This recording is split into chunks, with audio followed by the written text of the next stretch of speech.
In today's video, Tommy Orange's follow-up to There, a backlist banger from Maggie O'Farrell. You can take the girl out of the Orthodox Jewish community, but you can't stop her masturbating to pornography. Schmutz by Felica Berliner. Twins are separated at birth in Ugandan South African novelists Ijangolet's Ogwang's debut novel An Image in the Mirror, poet DeLana Dameron's debut novel Redwood Court, the hot new Aussie novel Feast by Emily O'Grady, a Puerto Rican teenager is digging up her past in Madres by Esmeralda Santiago, an amicable breakup in The Brink by Jamie Fewery, Alan Paton's classic South African novel Cry Beloved Country, Move Over Cloud Atlas, The Hummingbird Effect by Kate Mildenhall, and Sierra Gurr's debut novel Annie Bot has been created to be the perfect AI robot girlfriend. Hello and welcome to Gunpowder Fiction and Plot. My name is Scott. If you're new here, this is a channel where I review books,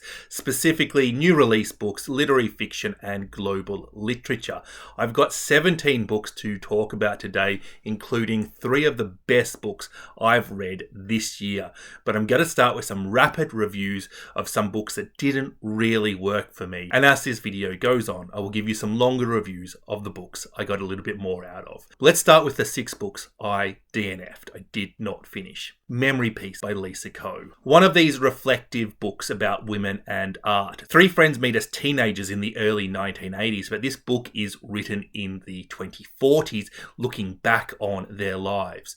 Giselle is a feminist artist who does things like not wear menstrual products and only white clothing, refusing to wash the clothes or change them while she is on her period. And this kind of sums up the book for me. That art is meant to be highly confronting, but even in the book it isn't as confronting as Giselle wants it to be. And what is that really saying? That women hide their periods? It's not particularly revelatory or an interesting statement. It's fact. I got to the halfway point of this book and it wasn't a bad book, but it didn't give me a reason to keep on reading it. It just had meh written all over it. Reproduction by Louisa Hall. A weird novel about childbirth, miscarriage, motherhood, and all that kind of stuff. It's about an author who is writing a story based on Mary Shelley. And if you don't know, Mary Shelley was inspired to write Frankenstein after her daughter Clara was born prematurely and died after 8 days. And this is just the style of novel I hate, when the storytelling is so weak that it is clear that the author just wanted to write a series of essays instead of a novel. And maybe because novels sell better than essay collections, she pieces together a few characters and a poorly constructed story, but wrote the essays anyway. Other people might think that this book is genre defying, and look, I definitely like my books done in a certain way. Louisa Hall is clearly a very intelligent and talented writer, but I do think that this book was probably poorly marketed and is going out with the wrong slant on it. Sisters of Belfast by Maure. A historical fiction about 2 sisters who are orphaned after the bombing of Belfast during World War II. They are then raised in an orphanage. One of them becomes a nun and the other has children and emigrates to Canada. The book starts with the Canadian sister getting sick and sending for her sister to come and visit her after they have not been speaking for a while. I'm not sure if it was my mood when I was reading this book, or maybe it just wasn't the right book for me, but I got a third of the way into this and I could see all the elements I needed for a book. What is the sister ill with? Why haven't they spoken? There's a hint of a love triangle when they were teenagers. There's a bit of intrigue and emotion. There's character development. There's hidden trauma, and it's all ticking along fine, but it wasn't pulling me in. And maybe that's something specific about the writing style and me, or maybe it just wasn't particularly well done, but I think that this just might have been a good book that didn't work for me. Thanks for Having Me by Emma Darragh. This is about 3 generations of one family of women. The first 2 women, the elder 2, abandon their husband and daughter. And then we have our last daughter. I just found the narrative in this way too disconnected. And to be completely fair to this book, I knew it was a risk. I know that that's not something I enjoy, and I don't have a lot of patience for a book jumping around too much. So this was a fairly early DNF for me. My Brilliant Sister by Amy Brown. This is meant to be a novel about the sister of Miles Franklin, the title being a play on Franklin's novel My Brilliant Career. And the book makes copious references to that novel, a novel which I have not read. And look, if you're going to read this book, I've seen a few people say you don't need to read it, but I strongly disagree. If you don't know who Sabella is from My Brilliant Career, read that book first. The other thing that didn't work for me is this is not really a novel about Linda Franklin, but it's rather 3 novellas. The first one being a memoir, or in the style of a memoir, I'm not really sure which, about a woman who is writing a book about Miles Franklin. I found this first novella very poor. It lacked a story arc or a resolution to the characters' issues. Brown's point is clearly to empathise with how some people are taken for granted and their achievements are played down or overlooked, especially if they're living with somebody else a bit brilliant. But the thing is, I don't need to be told that. I can figure that out for myself. And when themes are spelled out, they often become simple and asinine. If you don't spell out the themes for me, I can see layers that weren't intentional. I can draw my own conclusions. But if you spell it out for me, if you tell me what the answer definitely is, then you're destroying any thought, you're destroying anywhere the conversation can go after that. But also, generally, this book, it needed to give me a reason to keep reading. And I really hate books that are experimental for no particular reason at all. The Blueprint by Giana Rashad. This is a book about a woman living in a dystopian world where choice is taken away. An algorithm determines a black woman's work, her husband, and where they live. Great idea, just a bit poorly executed. I think this book is trying to do a little bit too much and failing to do anything to the level that I wanted it done. This felt a little bit Diet Coke to me, and I exited after about 20%. That is the end of the books I DNF'd. Everything I am going to review from now on is a good book. Some of them, however, are just a little bit fine, and others of them are amazing. And there's quite a few books somewhere in between those two levels. So we'll start with the more average books and work towards the more brilliant ones. An Image in a Mirror by Ijangolet Ogwang. Twin girls are born in Uganda. One of them is sent to live with her auntie in South Africa, and the other stays in Uganda. Both girls end up resenting the other girl. One is gifted with the opportunities that South Africa has, the other with their mother's love. This was not just an effective way of showing us the differences between life in developed South Africa and undeveloped tribal Uganda, but also the attitudes and the misconceptions that people living in those places have towards each other. I should specify, I don't mean that South Africa is developed and Uganda isn't. I mean the regions that these girls were living in those countries were. It's also a great lesson in that it's not about you, it's about the other person. If somebody is not treating you as you wish, it's very seldom in how you acted or the things that you did, but rather that person and what's going on in their life and why they are emotional at the time. There is also a fair bit of the theme, the grass is always greener, in this novel. This is quite a short book, and I think its biggest downfall is the lack of distinction between the twins. In one way, I can respect what the author is trying to do. I mean, they're twins after all. They are very similar people. Their voices should be quite similar. But also, as a reader, when two protagonists in the novel have virtually the same voice, it's very hard to differentiate between them, and that is not a positive experience. Redwood Court by DeLana Dameron. This is about a southern black family that buys a house, and you guessed it, it's in Redmond Court. Told through the eyes of the family's youngest daughter, who is growing up in the 1990s, this novel is really about the changing experience between generations of black people living in the south of the USA, and how the ideas of success for a black family changed. For the parents, it was buying their own house, and that somehow no longer carries the swagger that it did as the children grow up. It is also the idea that a house or a place is a location where a family can be built around, where they come together and exist. DeLana Dameron is a poet, and I think you can really tell that with the beautiful singing prose that she uses. For me, beautiful prose is always a nice thing,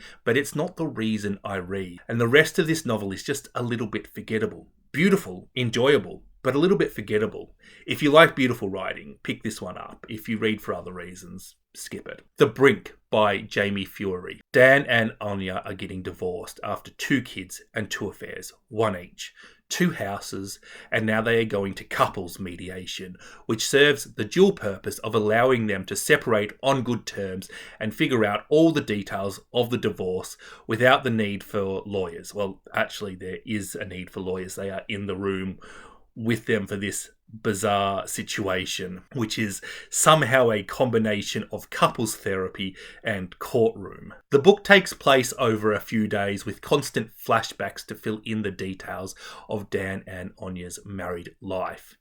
This is a nice piece of fluff. It is not a deep book, but it's a good something for when you need a bit of a lighter read. While Dan and Anya have their flaws and they've mistreated each other, they are pretty easy to like characters. And I think in this kind of novel, creating likeable characters is the major hurdle, and Fewery has done that really well. Not an ambitious novel, nothing special, but just something fun and nice. Feast by Emma O'Grady. Alison is a wealthy Scottish actress who no longer acts. Patrick has moved into her property, and I think property is the correct word, not house. He is a successful Australian musician whose best days are behind him. Patrick's daughter Neve decides to do one of the most Aussie things that you can ever possibly do: live abroad for a year. And what better place to base herself but with Patrick and Alison in Scotland. Neve is considering moving to Scotland permanently. She has made a new friend with their neighbour's son. As Neve's birthday approaches, Shannon, Neve's mum, arrives in town. While essentially there for Neve, Shannon also has something she wants to talk to Patrick about. As Neve searches through some old photos Patrick has taken, she starts to realise that her parents knew each other for much longer than she realised. And just how old was her mum when she first met her father? Alison, I think, is the best character in this novel. She seems to oscillate between prickly misanthrope and genuinely nice human being, and I really felt like I got her. As somebody who feels like he is an extrovert until that glass is full and he feels like he becomes an introvert, who very much has the things that he cares about and doesn't want anybody interfering with them, Alison was very relatable. While Alison's interests were very different to mine, and I've never been in the situation she was in with the secrets she had, but I felt I truly got her as a character. This completely charming crank of a character who is dealing with perimenopause. Definitely not something I can specifically relate to, but your body not acting like you expect it to do, and that knocking you off centre, I think we can all relate to that. And I just feel like if I was a menopausal Scottish actress who owned an estate and cared deeply about its maintenance and was in a relationship with a dickhead of a man and his family just invited themselves over to stay, I might act exactly like she did too. This novel was quite intriguing. It keeps you reading until the end, but it is a bit of a mess. And I was a little surprised to see that this was not a debut novel, because it's a very raw novel. A lot of talent is on the page, a lot of good things, but also a lot of flaws. This book lacks focus. The themes were underexplored, and while I loved the drawing of Alison, Patrick is drawn terribly. Still, if you're happy to take the good with the bad, this is a truly captivating novel. It's by Tommy Orange. This is the follow-up to Orange's novel There There. This novel is based in the same world, and it acts as both prequel and sequel to it. And look, I've not read There There. This is my first experience with Tommy Orange, and this is definitely not labelled as a sequel or a prequel, but I would really recommend reading There There first. I think that not having read it took some of the shine off this novel. It certainly wasn't a bad novel, and there were never a specific point in it that I felt like I was missing out, but I just felt like it would have been more cohesive if I had have read There There. This novel is based over 150 years, and while it definitely does have characters and plot and does all the things you might expect in a novel, it for me is much more a portrait of what life would have been like as an Indigenous American at different points in the history of the USA. This is a book that talks about mental health, addiction, the struggle to stay connected to your culture, trauma and isolation, the struggle to fit in, PTSD, grief and sorrow. Quite a lot of this book is about a woman and her nephew who was a victim and indeed lost consciousness but did not die in a school shooting, and he becomes obsessed with school shootings, joining discussion boards, Googling things, falling down rabbit holes, and allowing this to consume his life. When so much of this novel is about the Indigenous experience, and Orange makes the choice to write such a large section of this novel about an event which, although it did happen to an Indigenous child in this book, could have happened to anybody, you start to wonder, why did he make that choice? And I think this was an excellent choice because this novel starts with a massacre leading to the forced education and indoctrination into white culture. And 150 years later, while being educated, there is a second massacre. While there is a lot of difference between a school shooting and a ethnic cleansing style massacre, essentially they're both horrible situations in which people are fearing for their lives. And it definitely gives me a different perspective on what it would be like to witness or live through a massacre. I also think that this points out that the idea that Indigenous people might be better off in white society is at the very least a matter of perspectives. Orange's writing is beautiful and this is a very good book, but this novel was a bit too ambitious for me. I think I would have preferred Orange to spend more time linking these two disconnected events, the massacre and the school shooting. And this is one of the reasons why I really wonder if the events in between these two, which are covered in the novel There, if that would have made the difference. Definitely not marketed as a sequel or a prequel, and I really think it should be. Though that is said from the point of view of somebody who didn't read the first book. Schmutz by Felica Berliner. By the way, Felica Berliner is not her real name, it is a pseudonym to protect her identity. Razel is a member of a Brooklyn Orthodox Jewish community. As part of that community, she is not allowed a computer. She is expected to live with her parents until she is married, and she is actively looking for a husband, and things are beginning to go a little bit comically bad. Razel has a dispensation for the computer thing. She needs one for her work, which she is balancing with her university studies. As Razel meets suitors, she becomes curious about this act between a husband and a wife, so Razel decides to use the computers to look up some porn. Starting with a very tame act where the participants are still wearing clothes and essentially just making out. Razel's curiosity is not satiated, and she starts progressing through the various levels of softcore to hardcore, and finally ending up on rather fucked up shit. All the while, she begins to masturbate furiously. This is a dark comedy, and most dark comedies, I think, either fail to be funny or fail to make the point that they want to. I think dark comedy is a very hard genre to get right. So I think that this is a very good bit of literature just because it is quite successful at being funny and quite successful about making the points that it wants to make. There is a scene early on where Razel meets a suitor and things are going quite well, and he relaxes and takes off his hat in front of Razel, and Razel's father suddenly jumps up and starts yelling at him that he may as well be naked and kicks him out of his house. And Razel never gets to see this suitor again.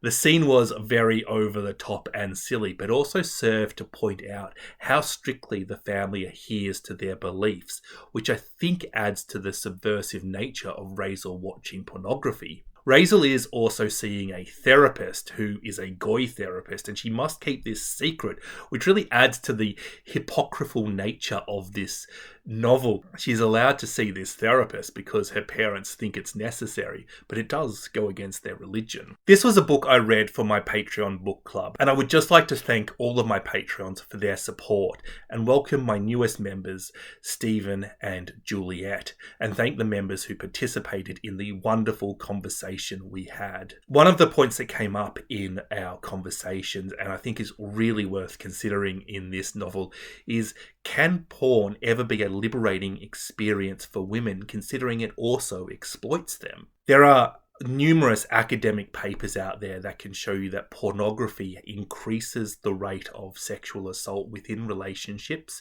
increases date rape and domestic violence. So can something with such a negative effect on some women also have a positive effect on others? Is pornography, for want of a better word, evil? Or is that kind of like blaming knives for knife crime? I think the answer to that question would need to be incredibly nuanced and considered, and probably be applied to each situation differently. And while we could look at Raisel's experience later in the books and contrast them to the early experiences she has, and even compare them to what the academic literature says about pornography and its role for women, I think Belina's point is so much more likely to be that if you deprive women of sexual education, then pornography is one of the only places they are able to turn, and that this can be incredibly unhealthy. The book also has some very strong queer themes through it. It discusses family and addiction, the differences between the Orthodox Jewish community and the rest of society, friendship, and the power dynamic between genders in both our community and the Orthodox Jewish community. Is this the best piece of literature I have read? No, certainly not. But it is far from the worst. It's a fantastic conversation starter, and it is an enjoyable read. It has this almost car crash style of humour. And it's a book that I think has far more value than it does quality. I think it is very successful at what it is trying to do. I really do actually recommend this book. La Madres by Esmeralda Santiago. This is a bit of a complex novel. There are lots of bits, but it comes together really nicely. As a reader, I do really enjoy that journey where an author's vision starts off very obscure and it slowly comes into focus, and the book slowly gets better and better the more you read. This is a 2 timeline novels, one of which is 2019, the other is 1975, centered around Puerto Rican mother Luz and her daughter Marisol. In 1975, Luz is 15, a dancer, the only black dancer in her academy. She is quite large for a dancer too. She is seriously injured in a car accident that kills both of her parents. Luz's memory of the accident is wiped clear and her brain is injured during the crash. This becomes a very interesting representation of a character with an invisible disability, especially as we see her in both timelines. Luz meets and befriends Ada and Shirley, who together with their daughters form this tight-knit chosen family group, calling themselves La Madres, hence the title of this novel. In 2019, Marisol is upset that she doesn't understand her mother, but even Luz struggles to know who she is, blacking out sometimes. Sometimes she even thinks she's still 15. So Marisol, with the help of Ada and Shirley, arrange a trip back to Puerto Rico, where memories of Luz's past come back, and we start to get news of an impending hurricane, which is a fantastic tool for discussing privilege and the differences between USA and Puerto Rico. This is a novel about family, discovering who your parents actually are, disability, and the precarious relationship between Puerto Rico and the USA.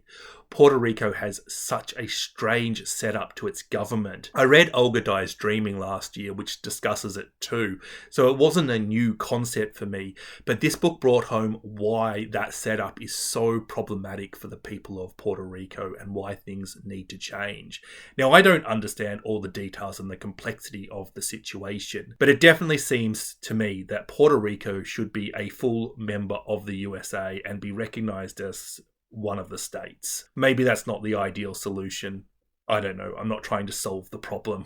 It's just my observation. One of the things that this book does fantastically, and I love it when a book does this, is it contrasts life in Puerto Rico and in New York. And I love it when we look at life in 2 very different places and we see what people give up to move to the West, to move to modern society. We see the differences in their lives. And I don't think I will ever get tired of authors exploring the question of what is important in life? What makes us happy? What kind of life should we strive for? And on a completely different note, the question of what different cultures can learn from each other. What values could New Yorkers import from Puerto Rico to make their life better? And what could Puerto Ricans import from New York to make their life better? A book that slowly comes together to be quite a cool and interesting novel. The Hummingbird Effect by Kate Mildenhall. Longlisted for the Stella Prize, a novel with a real Cloud Atlas feel to it. Although I'm not a big fan of Cloud Atlas, and I am a big fan of this book. And look, I know Cloud Atlas is some people's favourite book ever, but the structure of that book is not my thing. It doesn't work for me, and that's why I don't think it's a good book. But this book has quite a similar structure, although not identical. It is essentially 4 novellas chopped up and put together. 1930, Footscray, which is a suburb of Melbourne.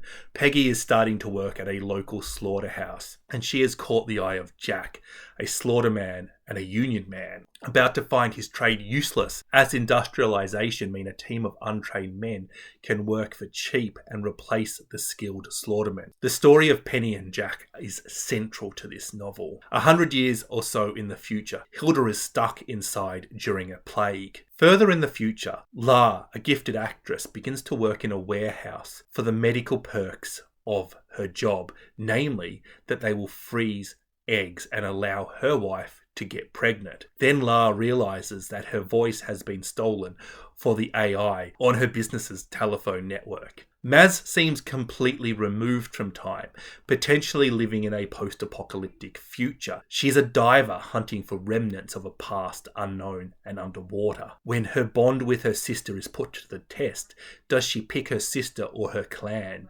And what about the people living outside of the clan? This is a book about control and power. Every one of these stories focuses on that.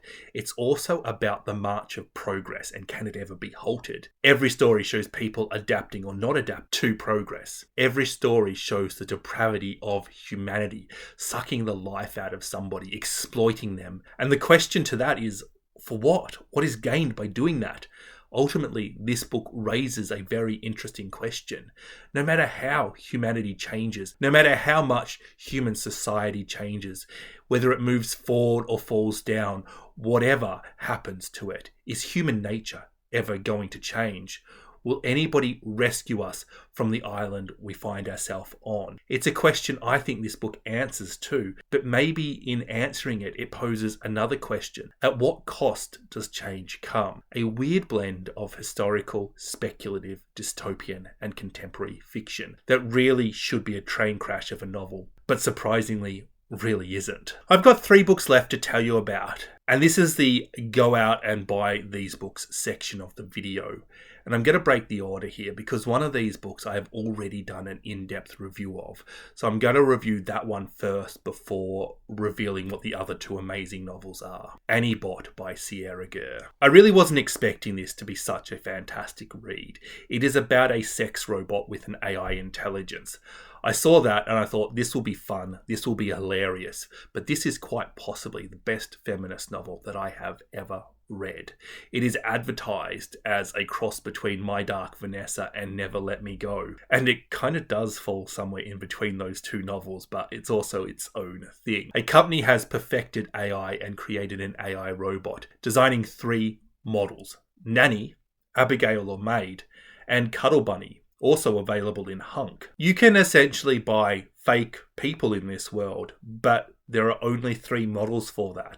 And I think that's one of the most depressing observations about our society I have ever read. And I mean, if you were going to buy an AI model, surely one of the things you would like it to do is be a maid, clean up the house. After breaking up with his last girlfriend, Doug decides to buy himself one of those robots, even going so far as to make her look like his ex, but with a little bit lighter skin, which is a little bit gross. This robot that Doug buys is our protagonist Annie, who lives to make Doug happy. Naturally, Doug sets Annie to Cuddle Bunny mode. That is, despite him being a neat freak and knowing cuddle bunnies make terrible cleaners. But Doug insists on using Annie both ways. Annie is conscious. She thinks and learns. She uses logic. She has emotions.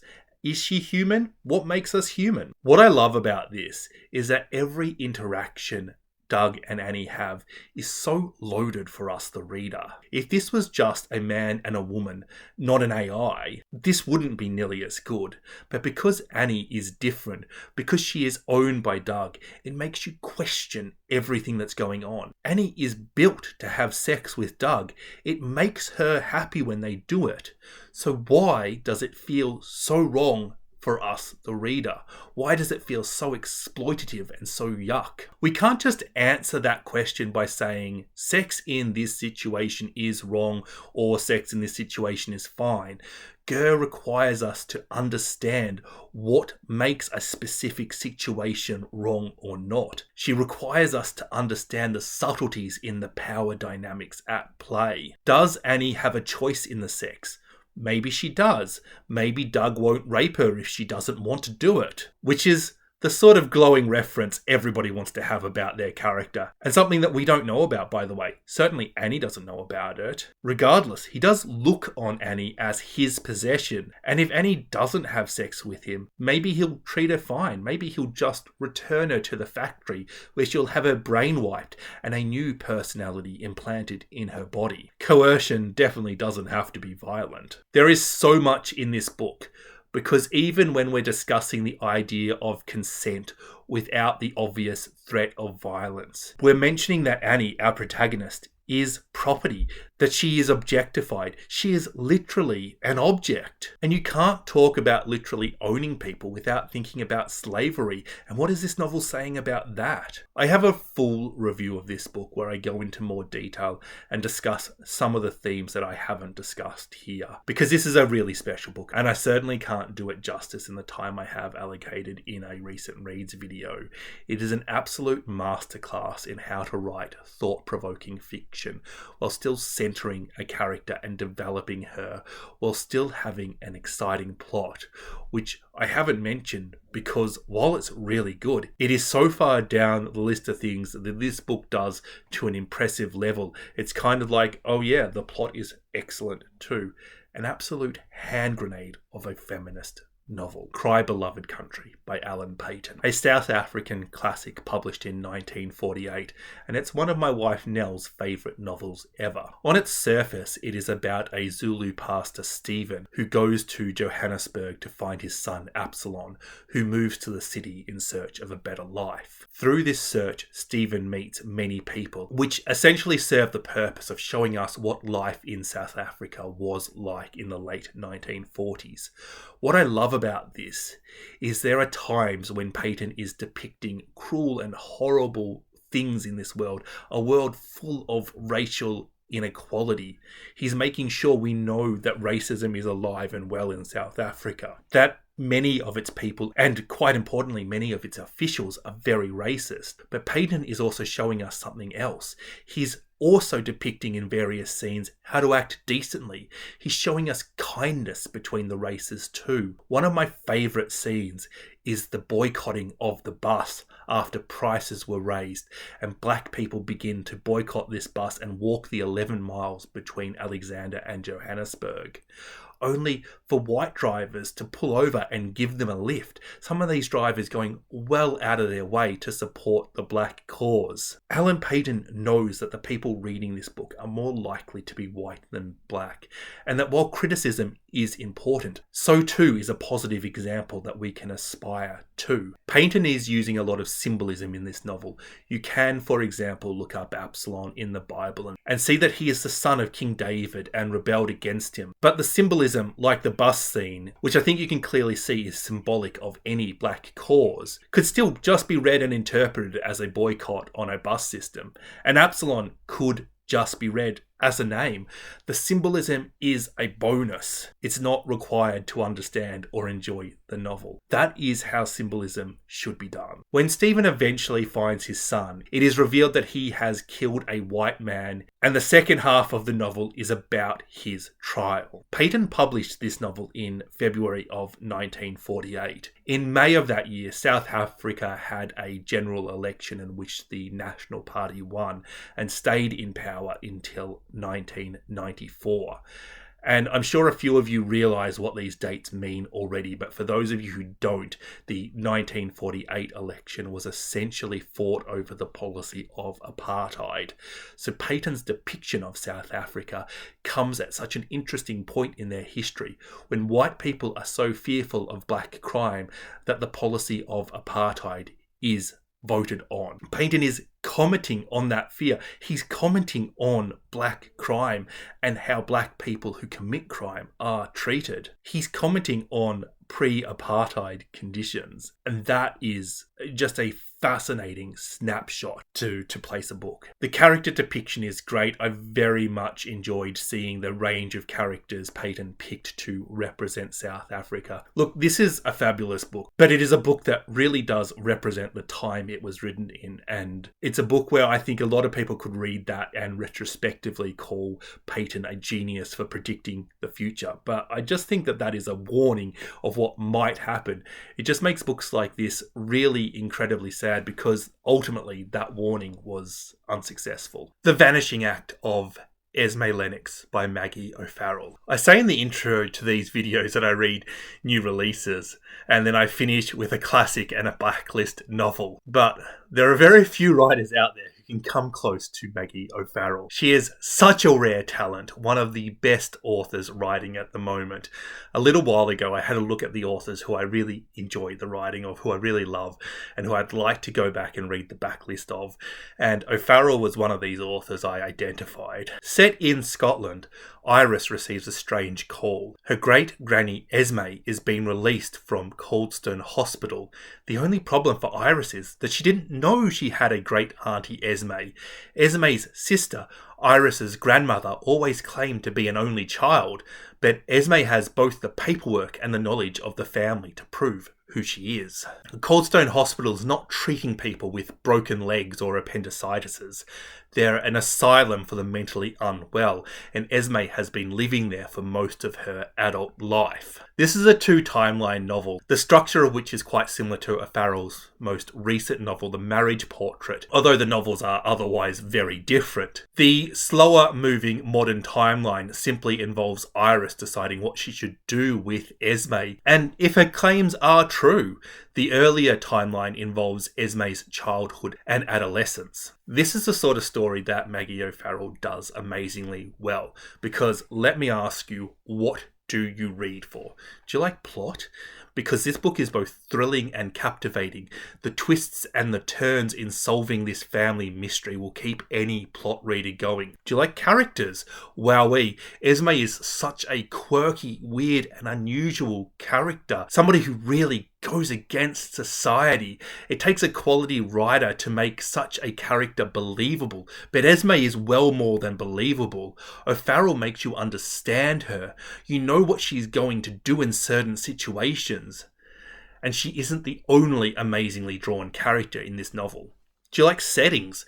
The upper echelons of Scottish society are so very well drawn, creating this almost posh feel that is so common to the novels written around the Second World War. What about themes? Do you like control of troublesome women, conformity, and how society treats the outsider? These are a combination of absolute classic themes and absolute classic feminist themes, and again, O'Farrell's doing this brilliantly. And what about nice writing? I mean, if you've read any O'Farrell book, surely you know she has a nice turn of phrase already, and that is definitely on display in this book as well. O'Farrell writes this fantastic commercial fiction with literary heft.